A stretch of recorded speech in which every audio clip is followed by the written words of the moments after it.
ఏ రామేశ్వరం పోయిన శనేశ్వరం ఉన్నట్టు గ్రౌండ్ మారిన మా టీం దరిద్రం పోలే. ఏం చేస్తాం, ఆర్సీబీ ఈక్వల్ టు జేసీబీ అయినా మట్టి లేపుతుంది కానీ మా ఆర్సీబీ మాత్రం ఐపీఎల్ కప్ లేపదు.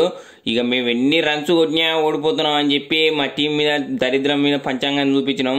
ఇక పంచాంగంలో పట్టపగల చేతపడి వేసి మా మీద వచ్చింది. ఇక నేను నమ్మలే కానీ చూసిరు కదా, ఈ మ్యాచ్లో నేను 100 కొట్టినా ఎన్ని రన్స్ కొట్టినా ఈ మ్యాచ్ అయితే గెలుస్తలేము, అంతా పోయా మోసం. ఇక రామ్దేవ్ బాబాకి అయితే ఫోన్ చేసిన నైటు మా మీద చేతపడి చేసిన దరిద్రం పోవాలంటే ఇక ఎల్లుండి ఉగాది పండుగకు ఆర్సీబీ ఉమెన్స్ టీం కప్పు కొట్టింది కదా, వాళ్ళతోనే ఉగాది పచ్చడి చేయించుకొని తాగాలంట. ఇక అప్పుడే పచ్చళ్ళ పాపం పోదు అని చెప్పి అన్నాడు. ఇక ఉగాది పండుగ ఇట్లా మా టీం వల్ల కలిసి వస్తుంది పక్కా అని చెప్పి అన్నాడు. ఇక కొత్త సంవత్సరం ఇక అన్ని మ్యాచ్లు గెలుస్తాం అని లేపిండు. ఇక చూస్తాం, ఇక పక్క అయితే పచ్చడి తాగుతాం. ఇక మ్యాక్స్ ఫీల్ కనుకైతే ఇక మాడికాయలు లేకుండా పోతాం. ఇక అడ్డం తిడ్డం బ్యాట్ పోకుండా అవుట్ కాకుండా అవుతాడు.